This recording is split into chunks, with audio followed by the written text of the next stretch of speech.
Well, thank you everyone for joining. My name is Dylan Clausing. This is Kirk Hansen. I'm the head SE at VictorOps. I'll let Kirk introduce himself here. I am a specialist, which means that I get to focus on one thing inside of Splunk. So I focus on more of our IT use cases. So that would be ITSI, SAI. This thing isn't working. So I get to focus on IT use cases within inside of Splunk. So that's my main purpose in life here.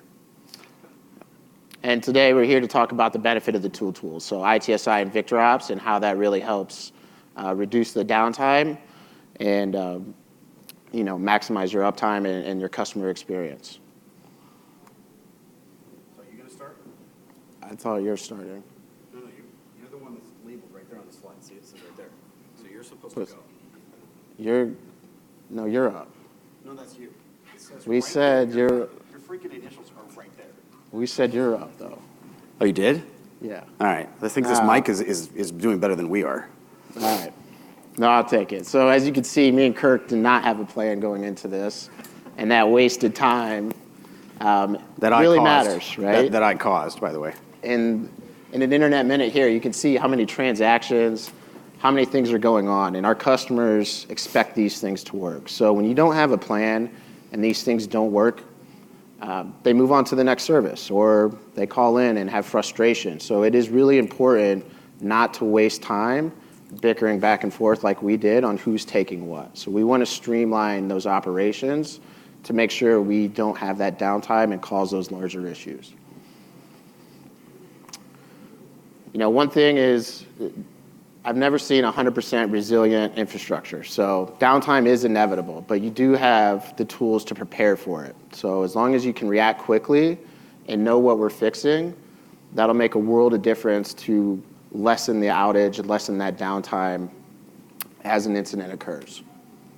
So what that really means is what we're trying to go through today is how organizations react. But in order to do that, we've really got to sort of paint the picture of what we feel and what we're noticing with our customers are dealing with, right? That's guesswork, it's a reactive nature, and that's an unproductive workforce or an unproductive process. More think about this as just processes that are unproductive. I've got a financial services customer that spends way too much time on crit-sit calls. One of the key metrics that they measure a month is not necessarily MTTR in their minds, it's how many people and how many man hours have been wasted on these crit-sit calls. Therefore, so what we're saying is this unproductive nature of this is what we're here to talk to you about. What are the impacts of downtime? 30%, huge on brand, customers, team, and revenue.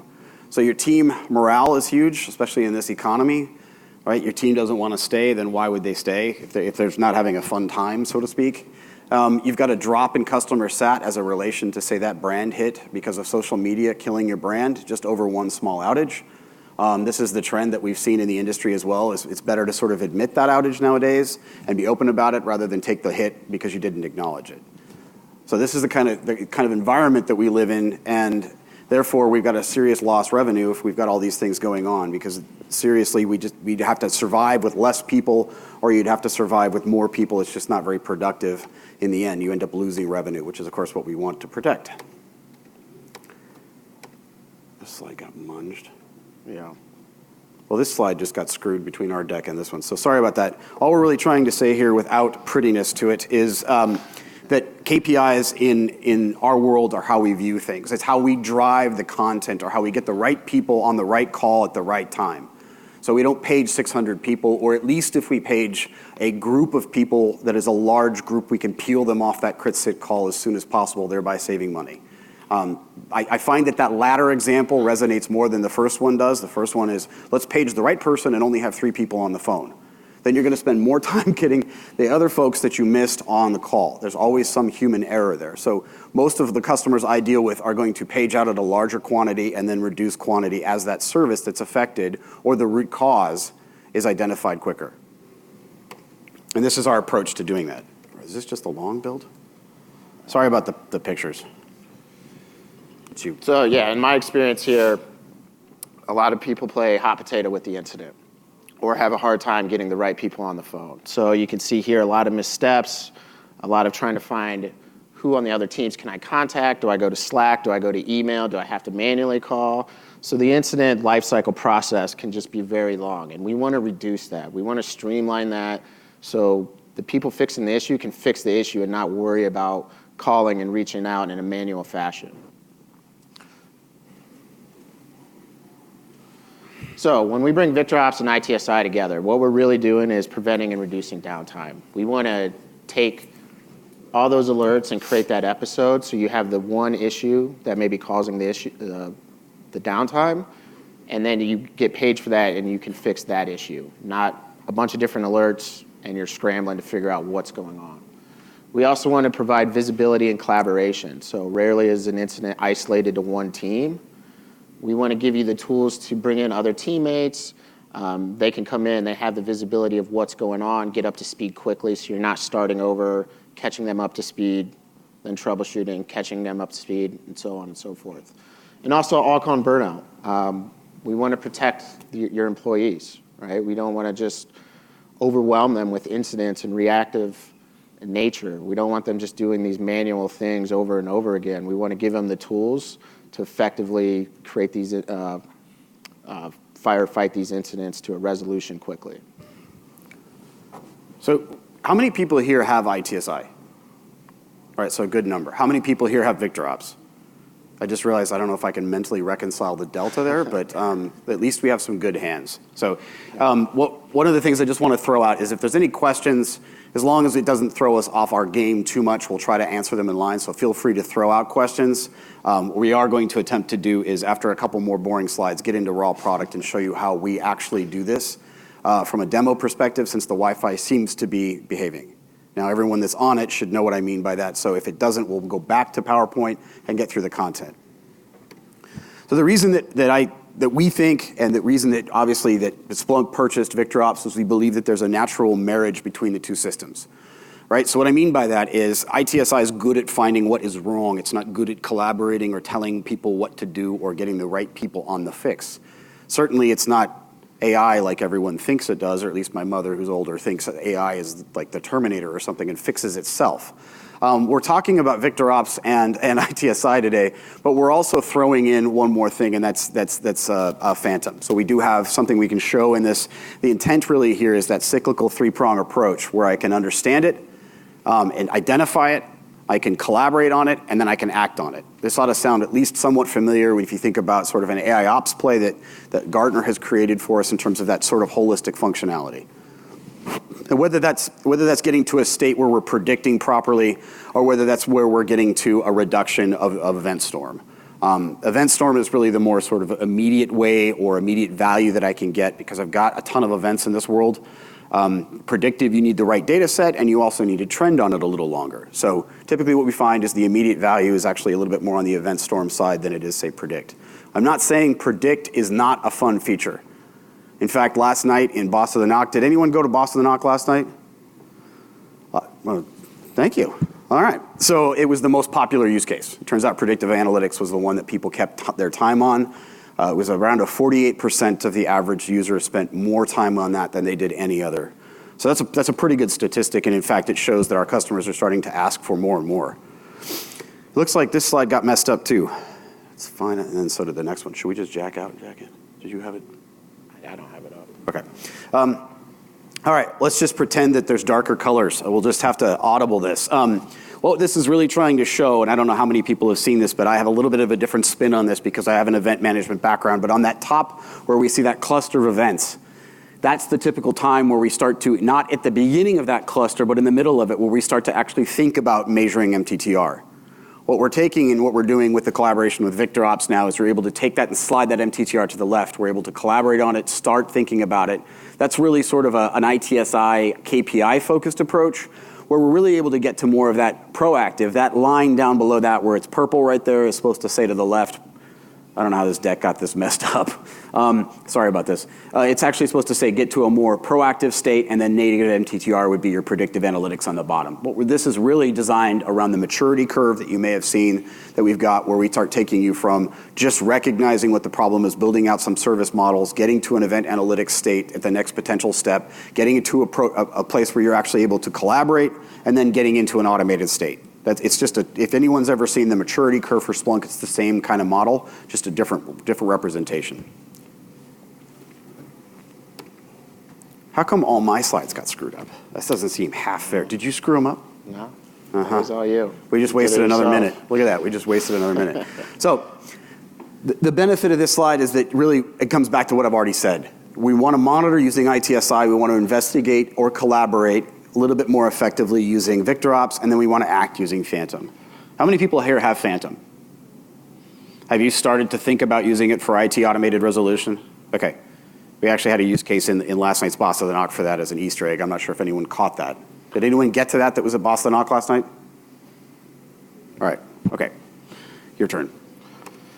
Yeah, so when we put these tools together, this is what it really looks like. VictorOps is in the center, taking in the information and intelligently routing it to the correct teams. Again, we don't want to waste time paging everybody or a bunch of reroutes, waking up several people in the middle of the night. So we want to take that information in, and then we want to push it out to the correct teams, and then also to your other tools as well. So Slack, ServiceNow, we want to automate these procedures so you're not spending time filling out tickets, copying and pasting things into Slack channels. We want to intelligently route it to the specific Slack channels, to the specific assignment groups, maybe in ServiceNow, and then you have the right people working on the incident. And then by collecting all this information and all these actions, we give you that platform to do continuous learning. So how do we get better? How do we improve our operational efficiencies? How do we tune our alerting? How do we create these episodes back in ITSI to reduce the event storms? So we're giving you that holistic view and platform to get better over time, to not just react to the same things over and over again. All right, ready for live? Oh, if this thing wants to work, there it goes. Yeah. So since the internet seems to be working, we're going to try this live, and if not, we'll go back to PowerPoint. So we want to show you kind of how we mocked up there's several facets to this. So we're going to go through a service, a little bit of an overview for those that don't have ITSI. I'll go through it very quickly. If there's any specific questions on that afterwards, we'll of course stay late and answer any of those. But the real intention is to try to get to the baseline of understanding ITSI, walk through a couple features, then really get to the NEAP, the notable event aggregation policy, and then show how that intertwines with VictorOps, hand it back off to, what's your name again? And then hand it off back to Dylan, and then have it click over so we can kind of show you the VictorOps experience and what that provides. Sound good? I got 3 nods, come on. Yeah. Thank you, all right. All right, so ITSI, I've chosen the little service tree here, our tree view, rather than our, let's say, our NOC view or our more traditional square, the ones that still cause us that used to be on NOCs or in event management rooms, maybe a little bit, or a Twitch comes back. This gives us the ability to at least understand the tree, what's related, how things are broken. Some interesting tidbits to this is a common question is, how do I get to this state if I don't have a model? We have things in ITSI that are releasing tomorrow called content packs. Are people aware what these are? Has anyone heard of these? I got 1 nod. Okay, a content pack is simply, let's just take if you have Pivotal Cloud Foundry or AWS or a data source that is somewhat constant. It is not going to change in the form of source types drastically, or it's not going to change in the data type itself. It's like think Firehose or think PubSub. So if you can do that and you can standardize that data source, which we've done a little bit better job on, especially with SAI and the ingest mechanisms with the new VMware TA and so on that are also about to be released tomorrow, then you can understand how we can provide content that gets you 80 to 90% of the way there in form of what we call a content pack. Now, how do you get those on? You download them from our docs site. Our Splunk Cloud customers here? All right, so for you might actually appreciate why we stuck them on the doc site. It's going to come up. I might as well proactively answer it so we don't have to actually put them in the form of an app and request the app to be installed. You then apply that content pack, and then you're given KPIs, base searches. You're given essentially everything that you would need for that content to generate notable events, to generate an actual picture of that service, as well as to generate anything else that you might need, such as glass tables and so on. So that said, I'm going to look at this from, I don't know, what's wrong perspective. Of course, the time we picked to do this, everything looks great. I'm going to go pick on something that I know has entities just for the relevant purpose of actually having a discussion. I look at this, I'm able to understand that everything seems fine, but if it didn't, and I chose to say that, for example, I don't know, memory used was having an issue, I'm able to drill down on these entities. Now, for those that you don't have ITSI, all these entities are discovered hosts by running a search, a scheduled search, and then populating something called a KV store, if you're not familiar with the KV store. And then essentially just giving us down a list of all the relevant CIs is another way to think of it. We call them entities, just to confuse you. It's actually a Gartner term, it's not ours. And then giving even to the point where I can start understanding how this thing has behaved over time and understanding what my trend looks like relative to this particular host name. Again, all we're really trying to do is get to that root cause as quick as possible. The same goes for a deep dive. This is more of a collaborative approach with swim lanes. Is the internet not behaving?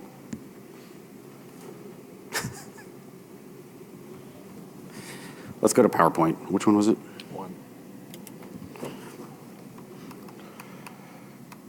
Where'd it go? It's all the way to the bottom. Oh, did you already scooch it forward? Yeah. All right, so the intent here is just to give you the same perspective into the same data, just with just different lanes. And so on your right-hand side, you can navigate, drag or drop things into your actual lanes to be able to compare or contrast to other KPIs that might be related. Or you may just want to take an investigative stance to understand what other things up or down the tree might be relevant to the problem. This is what I find customers are actually diving into on their crit-sit calls. So the action would actually come where we would page out, we'd get the right people on. This would be the call on which we would determine whether or not people can start peeling off that call. Again, I find that most of my customer base pages out. Yes? Oh, no, I thought you had a question, sorry. You're simply then being able to understand quickly if it's a trend, so there's the ability to compare back and forth. You're able to also understand overlays, so you can actually populate the overlays inside of this as well. And then, of course, you can actually get to a point where, is it a trend? You can quickly drag these KPIs along other related services, like I said, up and down that swim lane. And of course, you can open and search and get to raw SPL quickly. Again, what this is really designed to do is give your tier 1 operators or people that don't necessarily have SPL knowledge the ability to actually understand and quickly understand how to get to the root cause. Did it come back up? What's that? That, okay, it did. Yeah. So episode review is another component. This is where we're going to spend most of our time today in ITSI, or the rest of our time. The intent of episode review is really to find that notable event creation. Now, these come from two things. First, we're going to generate a couple rules. These rules are called correlation searching, correlation searches. Anyone's familiar with ES and you don't have ITSI, they're essentially synonymous. And those generate what we call notables. Then that notables are populated in something called episode review. An episode review is where we then group them through what's called a notable event aggregation policy. It is that policy's logic where we page out or we alert through VictorOps, or if we know it's a notable problem or a known problem rather, and we want to take action on it, we could do the same through Phantom. And so, go ahead. I was going to say, I think it's important here too. You know, today you probably receive an alert for each one of these things. And by doing this correlation, you're getting that one episode, that one alert, that one incident. So you're not getting a flood or an alert storm and then trying to sift through that. So this makes it intelligent to when you get the incident, you have the specific information you need to fix it. Yeah, so very simply, it's just a visual representation since the internet seems to be behaving. I'm going to ungroup these, and I've got 500. Okay, not that big of a number. I run ITSI in my house. I'm going to start getting a look from this person up in the front, like, wow, you're really a nerd.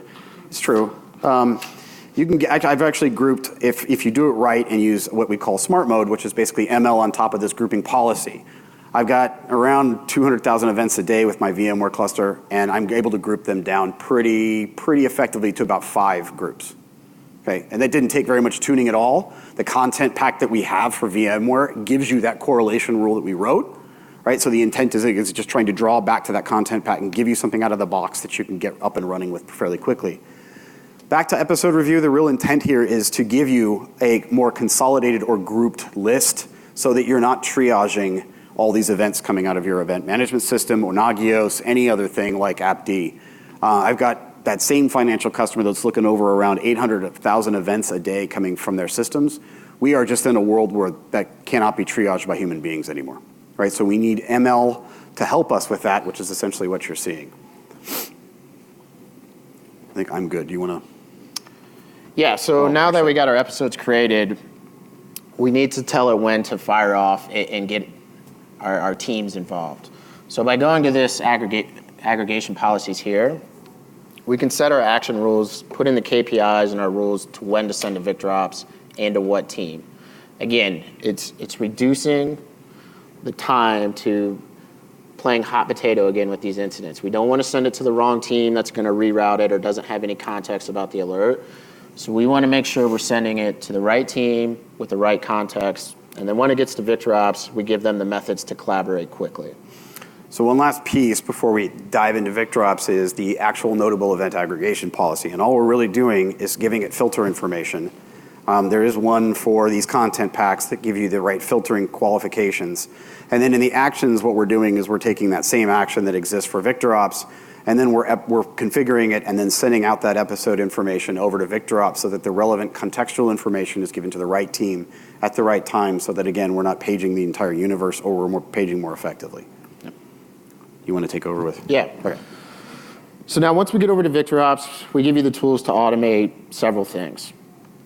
One being the escalation policies and your rotations. These are things that we don't want people doing manually. We don't want people going to spreadsheets, looking up who's on call for what team, trying to find their phone number. We want to do that in an automated fashion. So here we're going to have our teams. They're going to have all their rotations. Again, we want to automate this scheduling. We don't want to do this every week, switching it, changing forwarding numbers. Right here within VictorOps, we do the rotations and then we do the policies. So when that first user gets paged, and if they don't answer, we're going to the next user. And then also you're going to see the collaboration methods when we bring in other teams. We're not having someone picking up a phone, setting a timer, calling out. It's just running through these escalation trees to make sure someone gets on the issue. Again, every minute counts here. We don't want to waste time doing manual activities. We want hands on keyboards fixing the issue to resolution.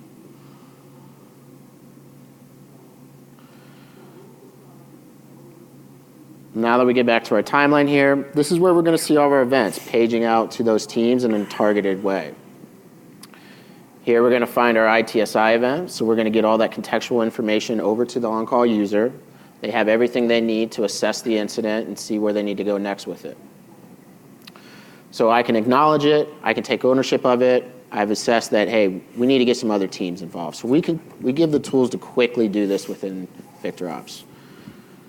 We know we need the database team, we know we need our infrastructure team on this call, so I can quickly add them and I can go back to fixing the issue and I don't have to worry about calling them. It's paging out, they'll come into the incident, we have a timeline that they can quickly get up to speed on what's going on, and then we can begin to resolve the issue and work on it. Again, just reducing that time to finding the right people. From here, we have mechanisms to chat with each other. Again, we have the ability to work in Slack. We'll be creating ServiceNow tickets. We're automating all of this so people that are on call don't have to do that double, triple work of copying and pasting this information to other systems. We also give you the ability to provide information on the incident. So whether it be if your documentation, how to fix the issue, links back to ITSI, to that deep dive Kirk was discussing, we can put that all right on the incident so that on-call user can investigate quickly. Again, we're trying to limit the search time, finding the information. We want to put it all right here for them. And all this is available on the mobile app as well. So we're going to give a mobile experiences. Yes?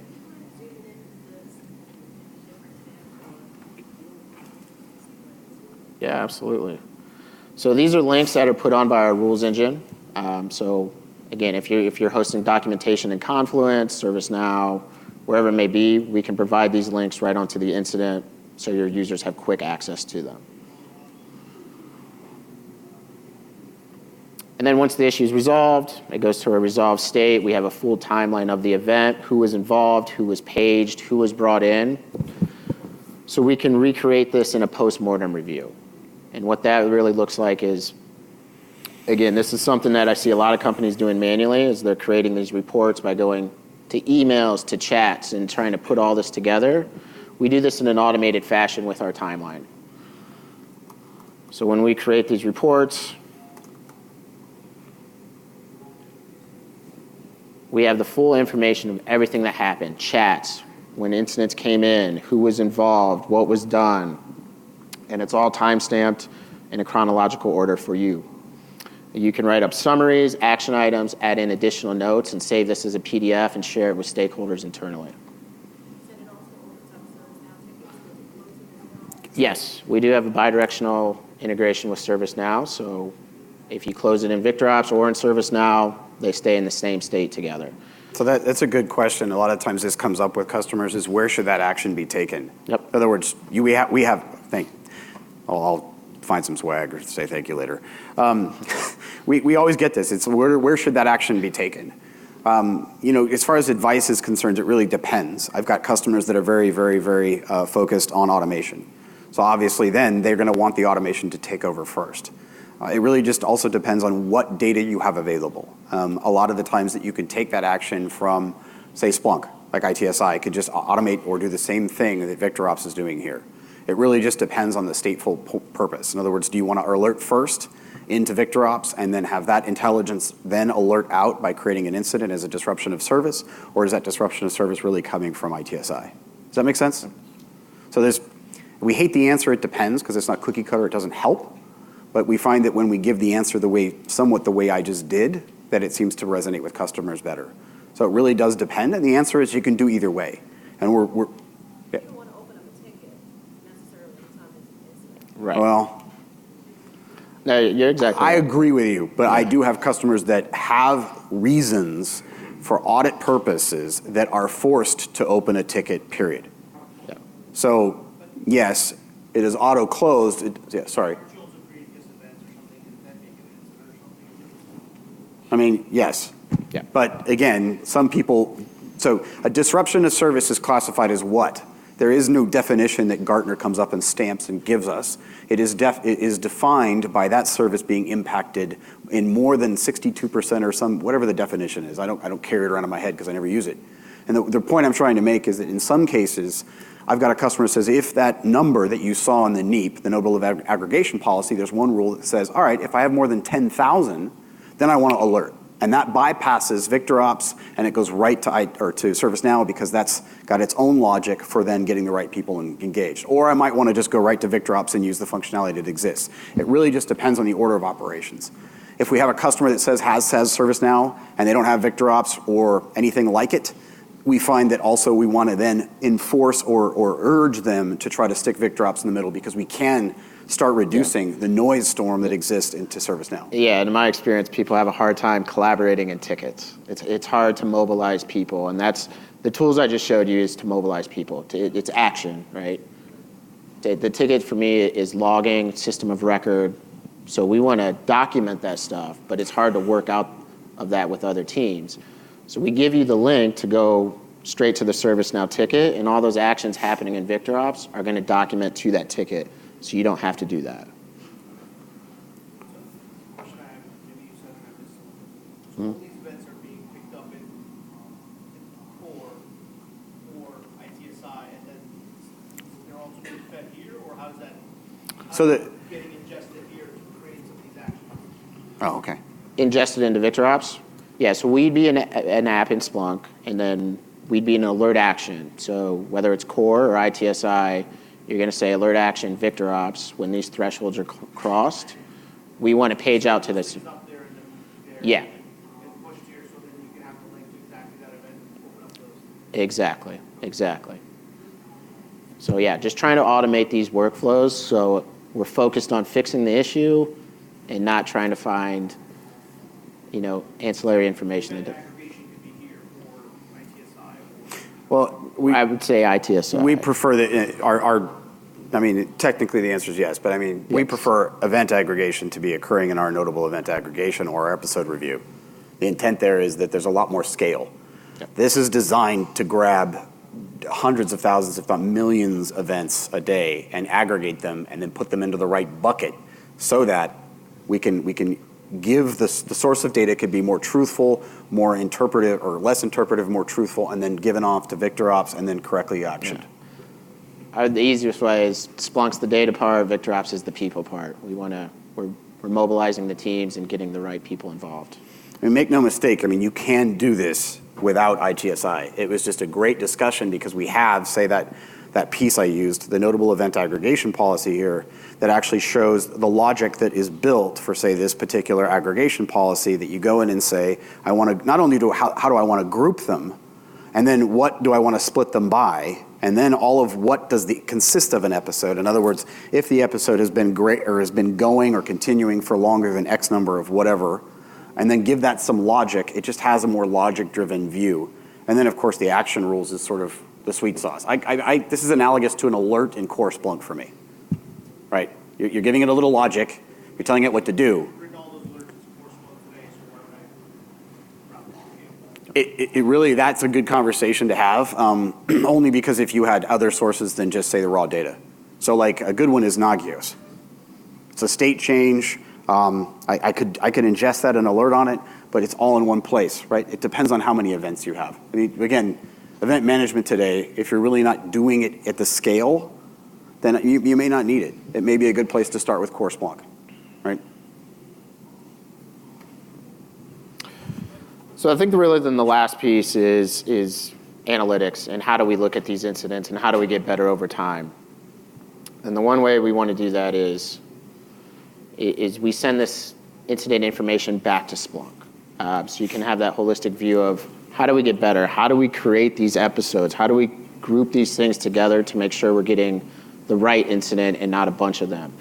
So we want to provide this information back to Splunk so you have visibility into what's going on, who's getting paged, are the right people getting paged, are these events that we need to be paged for? Again, we want to reduce the amount of noise and reduce the amount of time your engineers or ops people are spending on fixing trivial issues. Back. Oh, shit, what is it, PC? Yeah. Did I do it right? Yeah. So, before I showed you kind of that hot potato graph of the incident bouncing back and forth, you're going between Slack, email, all these different things. We want to streamline that. And by VictorOps being involved, you're seeing that response time is going way down. We're getting the right people involved right away. And then the remediation process is really down because we're not doing those series of reroutes.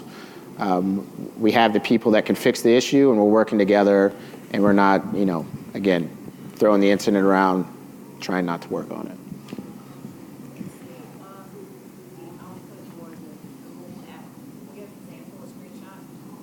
Of the what? Mobile app screenshots. Oh, I'm sure we can dig yeah. some out. For somebody who's never used it, I just want to know, what does the app look like, and what does the notification look like, what kind of information is captured? Yeah. I'd say let's get through the remaining deck content. Yeah, that's one of the ones we'll park to the end. Yep. We were fighting each other of whether we should put those screenshots in or not. I think he won. I think it was your fault. Probably was. It was probably mine. Kirk likes to I blame usually, everything. yeah. So he'll dig them out while we continue. So really, it's around when MTTA, so an understanding, and then MTTR reduction, collaboration and context. I would argue that the discussion is really if you need collaborative approach to a large source of data or cannot get those alerts from, say, a Nagios or don't have them. A lot of our customers, to the additional earlier point around, do I really need ITSI? You really have to look at the data that's modeled that generates into that ITSI summary index is really almost analogous to, say, Nagios. You've modeled up that service, you know when those KPIs are failing. Now I have some state changes, and then I can turn all those into events. So it's also very common. We showed you kind of getting data from other sources, say Nagios, say any APM vendor, New Relic, whatever, and then I'm aggregating all those, but that's not the only source. The other source that's very voluminous, if you've got services modeled, is ITSI summary index, which is also state changes. That also becomes an event, let's say, repository of its own. And then that's also a rich place where you can start grabbing that data and collaborating. Because the more data that you can transmit over to VictorOps, the more effective you can get with your paging. Or the more effective that you can get with your alerting, and then of course get that better on-call experience. What was the motto that you guys used to have? That you still have? On-call, make on-call suck less. You gonna get that right next time? Yeah, I'll All right. So it's the teamwork of the two that get you away from guesswork to no context, or to get you away from guesswork to no guesswork context. The reactive approach to a proactive KPIs alerting on a regular basis and then alerting the right teams to be paged out can almost get you to a very, very quick response time, but the right response time.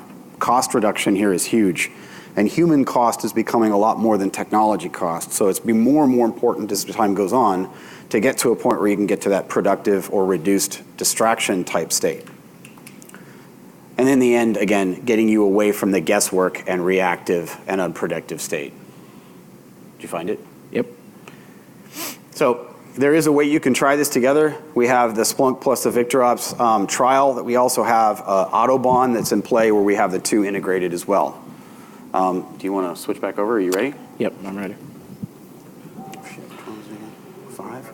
Yeah, go ahead. Yeah. VictorOps is per user per month. So if a user has a login and password, that counts as a user. Yes, go ahead.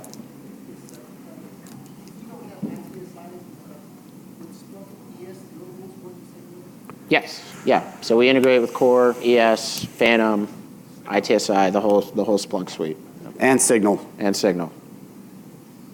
And we didn't include Phantom. You want the honest truth? We both started this and then we were thinking about the two and then we went, wait, what about Phantom? Because there is Phantom and ITSI had in 4.2, the release of ITSI, there was a hidden feature that we betaed for certain customers that allowed you to take advantage of Phantom with an action. It was hidden that way because we wanted the experience when we finally released it to be a little bit better. So we did play with it and we have it working. So if you want to see it, we can go through it. But the real intent was really to try to marriage the two. Now, that doesn't mean that we don't have the ability to act on things.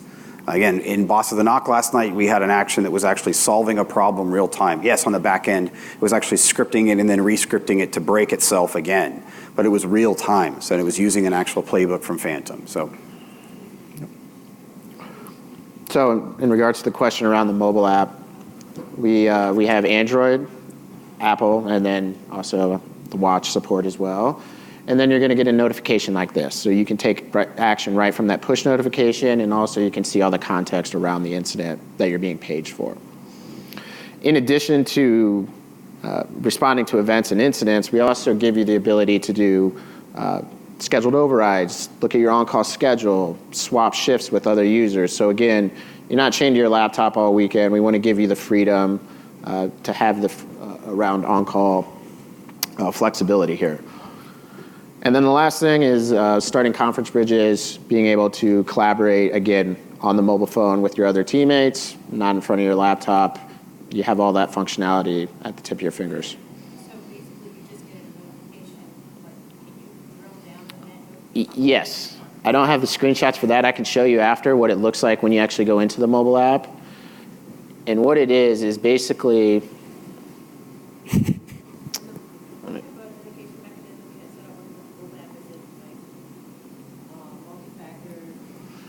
right now, SSO authentication. We don't have the multi-factor yet, but that is something we are working towards. So face recognition, fingerprint, login, things like that.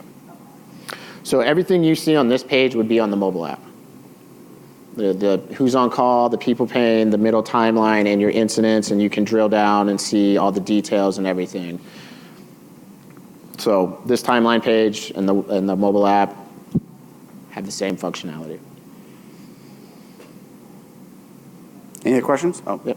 Our current customer, we use the reports, but it's kind of struggle. So I like the idea of putting the data back into Splunk. Yeah. Mm-hmm. Do you guys have an app for that, or just documentation on how to get it? Yes. Yeah. I can give you my card after, and I can show you how we do that. We do that with an automated function we have in the platform called outgoing webhooks. So based on an event in VictorOps, you can send information out to any endpoint you like. Yep. In the back?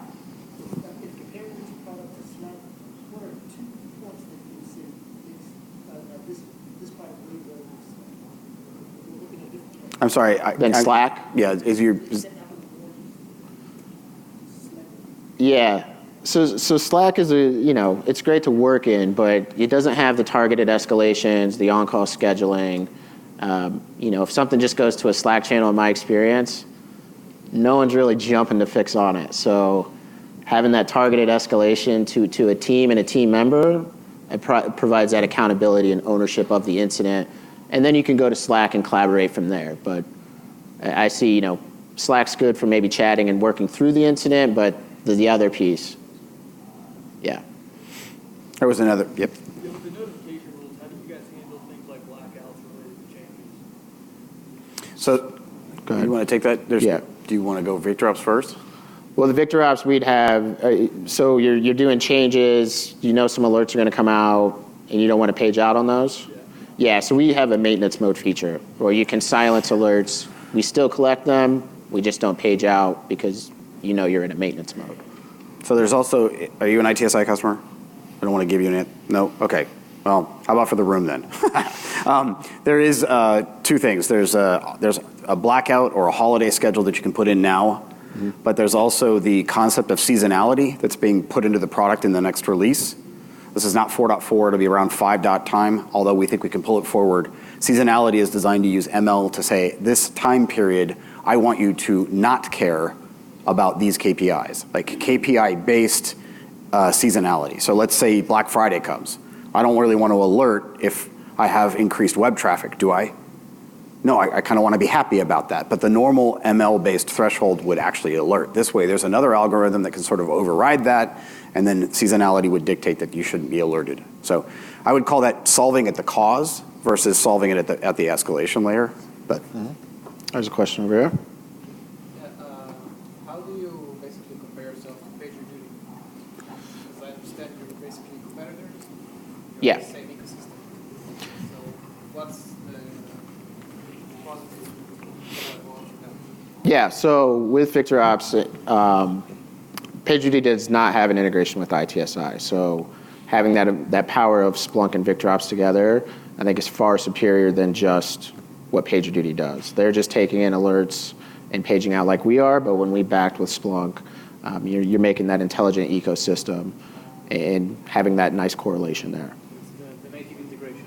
Yes, correct. Yeah. yeah, and Yeah. we're just on step 1, right? Give us till step 3 or 4. Yeah. We're going to be doing some things that you're going to see announced tomorrow that are going to actually be even cooler. And I our don't want to give pricing, it away, but and our pricing's better.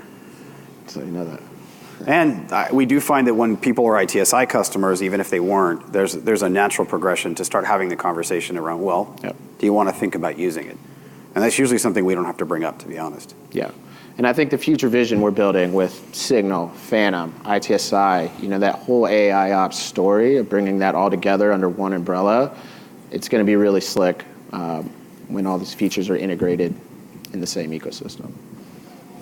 Question? Distributing mechanism for non-responder notifications, stakeholder notifications. Stakeholder notification is something we're working on as we speak, yeah. So we do have integrations with some stakeholder status page IO. We have integrations with systems like that, but we're building those capabilities into the product as we speak. Yeah. Great. Any other questions? These notifications sent like the encrypted. I don't know, what's the security behind this? I mean, making sure that you send the incidents to the person. Yep. Not some random person with the same cell number as the person. Right. So it would be the number you input into our system. Security behind this is we are multi-tenant cloud and VictorOps. Everything is encrypted in transit and at rest, so your data is secure. But yeah, if the number they put into their account is the number we're going to use to page out. Okay, and then this is a part of Splunk. Is this a cloud, this is SaaS, right? Correct. Is it FedRAMP? Is it FedRAMP? Not today. It is not. FedRAMP infrastructure. Is it going to be FedRAMP as one of the solutions of the Splunk cloud? So we have federal clients in the civilian space, but anything like defense or anything like that, we don't have FedRAMP capabilities today. Now we are moving to the Splunk cloud platform to have those capabilities. So we're in the process of that. Yep. Yeah, you're welcome. Any other questions? Okay. Well, thank you for your time. Well, thank you, everybody. Oh, no.